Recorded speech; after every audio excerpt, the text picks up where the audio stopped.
All right, are you all ready to proceed? Yes, Judge. All right, could I have the file on his client, please? Young? Yes.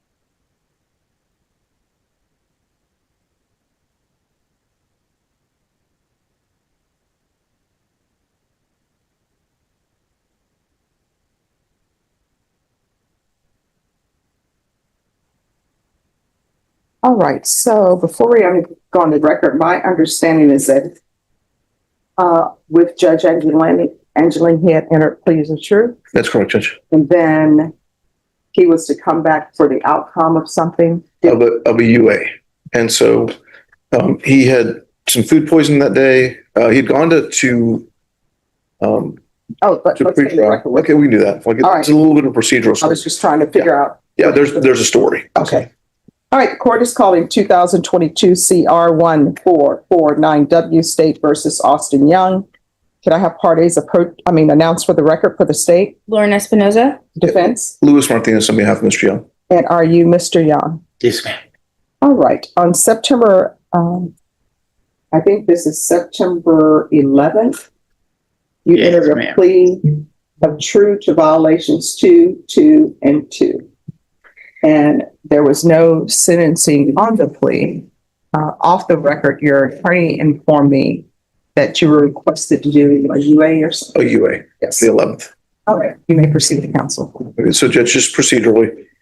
So on the 11th, Mr. Young was released by Judge Angeline, provided to go to get UA. And essentially told him in open court, if you clean tomorrow, then, you're just going back on probation. I'll reinstate you. If you're dirty, then you need to go in someplace. Mr. Young called me from pretrial services. I was on the phone with him. We were trying to talk to somebody there about him doing a UA. They kept saying, we don't have anything from the court, so we had trouble doing that. The next morning, Mr. Young had some food poisoning issues, had been at the doctor's, did not come in, a warrant was issued. And then we just tried to regroup and figure out where to go from here. And so Mr. Young brought himself in voluntarily yesterday. One of the things that we needed to address, that we had addressed with the court, with Judge Angelini, is that in May, Mr. Young was having some mental health issues and some kind of mental health emergencies. And that was kind of the reason for the non-compliance in May. I've got his mother here to testify to that. And so I'd ask the court for to allow me to bring her up and kind of explain what's going on. Okay.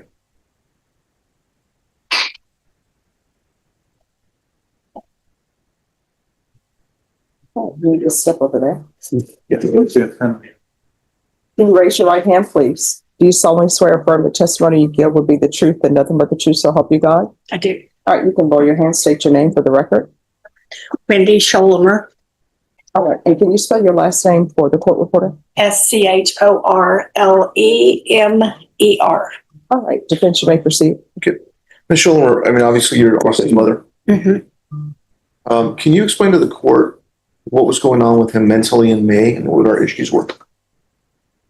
He had, looking back, shown signs of depression, but I didn't know that's what it was. He was not eating a lot, not active. He had a lack of energy, in bed a lot, depressed. He was looking for jobs and getting no luck at all. Okay, let me stop you there. So he was looking for employment, and obviously the biggest issue is his criminal history. Yes, Okay. the record. Right. Nobody wants to even open the door to him. Okay.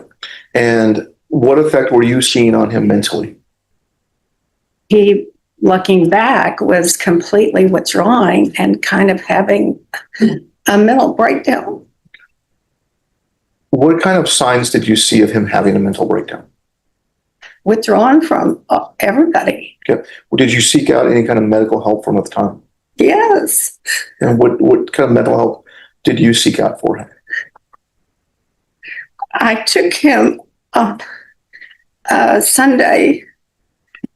Friday was when I really noticed something was not right with him. He was kind of talking, saying crazy things, not crazy, but just not appropriate things, not in the here and now.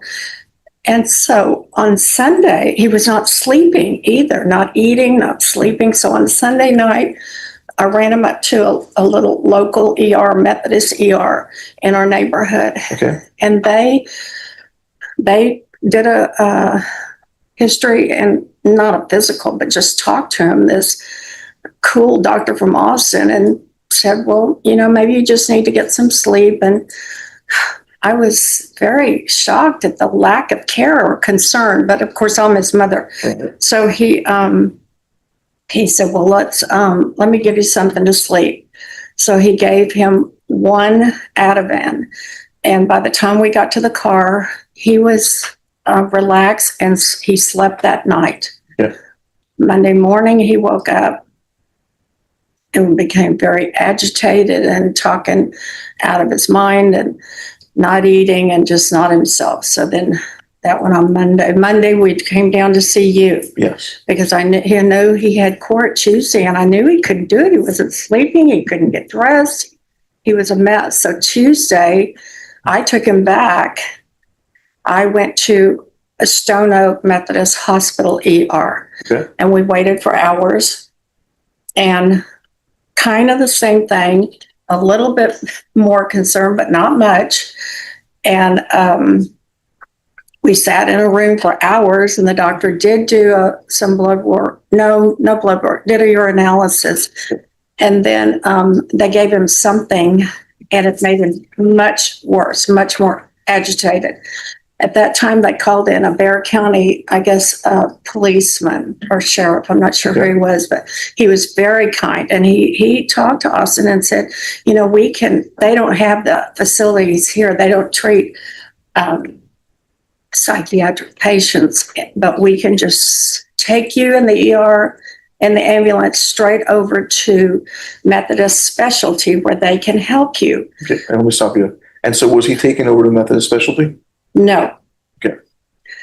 He said, no, I'm fine. He said, I'm fine. I said, no. I looked at the policeman. I said, no, he's not. And he said, well, we can't force him to go, and you can't either. He's an adult.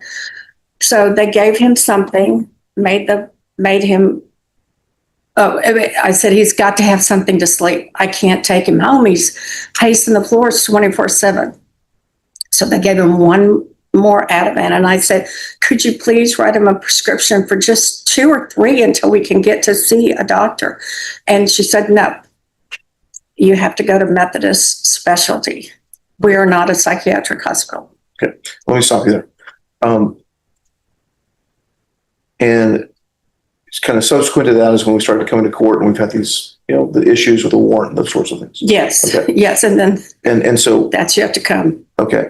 Now, had you ever noticed him have kind of a psychological breakdown like that before? Yes. Once before And when was that? in high school. And what were the circumstances of that?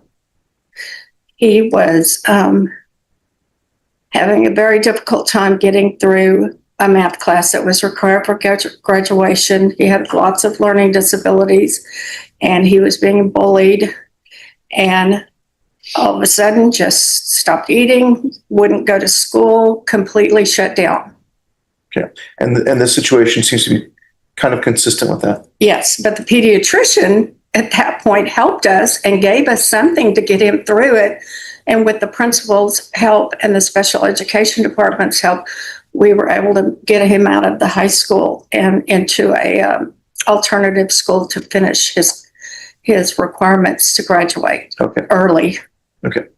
And so these are the issues that he's been having for the past several months, correct? Yes. Okay. And a lot of it is the fact that he's trying to move forward, and he's kind of running into roadblocks every chance. Yes. He can't.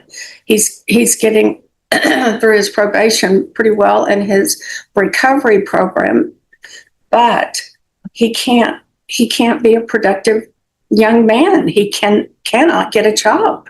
And you see the stress that puts on him. Oh, yes. Okay. I mean, one day he said, "Mom, there's no hope for me. I might as well just end my life." Okay. I'll pass the witness. Any questions? Briefly, Your Honor. Hello, Mrs. Chung. You stated you observed these types of signs prior to May 25. Is that correct? Yes. Approximately what year was the high school incident? Oh, when he was, let's see, I guess about 18. And he is how old now? I'm sorry, How old is your son now? 39. So how many years would that have been? About more than 10? Yeah. Okay. To your knowledge, did Mr. Young ever acknowledge these signs that you observed in him? Did he acknowledge? Mm-hmm. No. Okay. He said, "Mom, I'm fine, I'm fine, I'm fine." And is that in both 2025 and when he was in high school? I don't remember high school. Okay. To your knowledge, did Mr. Young inform his probation officer of these issues he was having? Yes. Okay. He talked to him numerous times about the issues of employment. He said told him to go to Goodwill. Mhm. But I'm speaking of the mental health. Oh, yeah. I think so. And he discussed, maybe he informed him that he was on an antidepressant. Mm-hmm. But you're not positive of that, or you are? No, I'm not. Were you aware of Mr. Young being on probation? Yes. Yes. Were you aware that one of his conditions is to submit to drug testing? Yes. Were you aware that he violated that condition? Yes. Would you agree with me that the best way for someone to learn a lesson is to take accountability for their actions? Yes. No further questions, Your Honor. And just very briefly,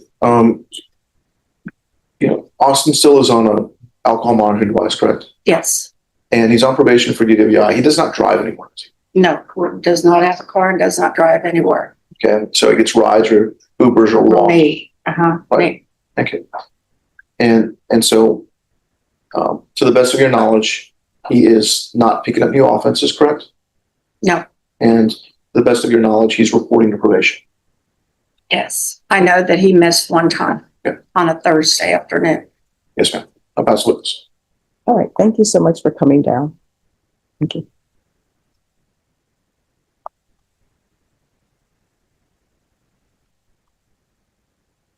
All right. So here's the court's issues. Yeah. One, this is not his first motion to revoke, Correct. and it's not his first motion to revoke for violation of condition number 2.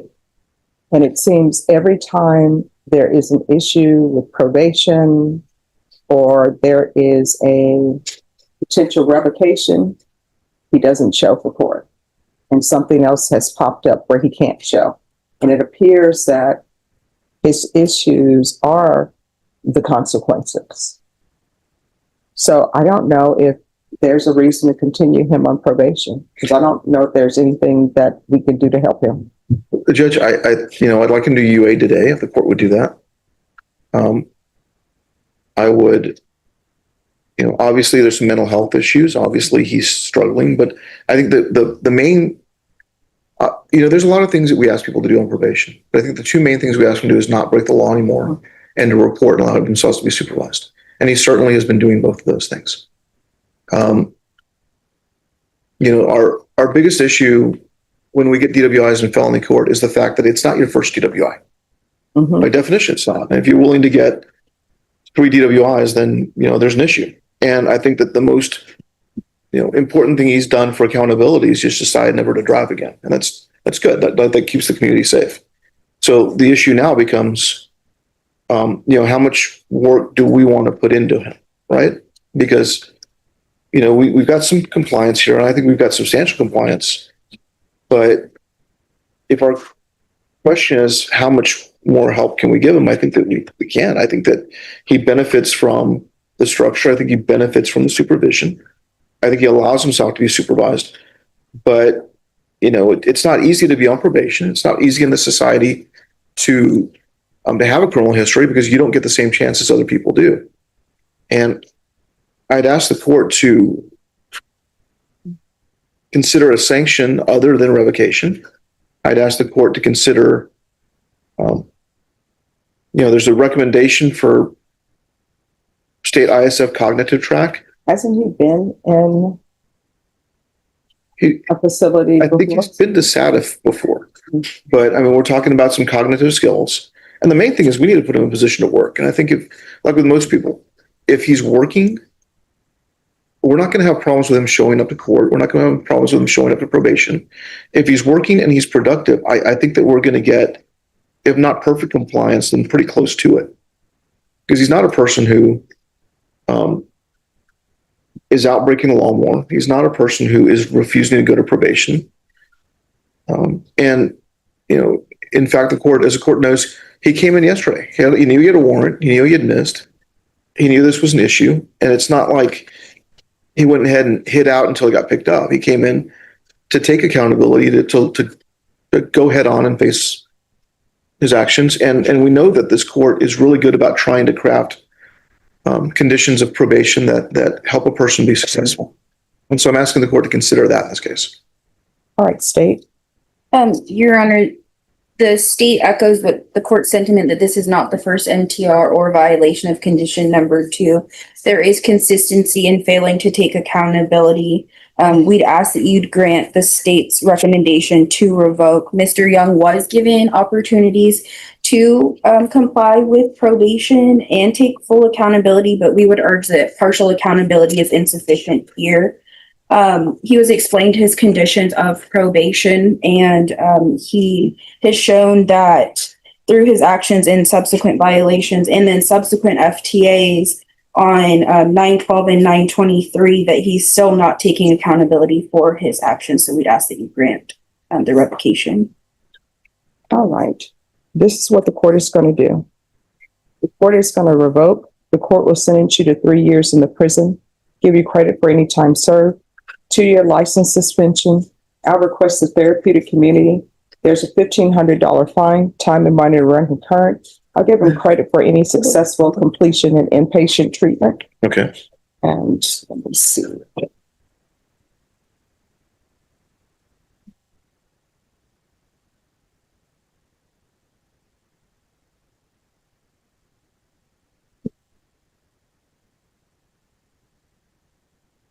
All right. Did you review the document entitled Trial Court Certification of Defendants' Rights to Appeal with your attorney? Did you understand it? The form that we signed when Judge Angelini was here, did you review that form that we signed? It's the Yes. form Yes. telling you whether or not you have a right to appeal. You do have a right to, you have a limited right to appeal, and that right to appeal is as it relates to the allegations in the motion, not the fact that you're on community supervision. Because this is a felony conviction, you're not allowed to own or possess any weapons or ammunition. If you have a question over what a weapon or ammunition is, you can speak to an attorney. Do you understand? Yes. All right. So we can go off the record. So, Mr. Young, it's just that the court has worked with you by giving you inpatient treatment and giving you different treatments to try to help you. But at some point, there is nothing else that I can do. I don't have any more tools.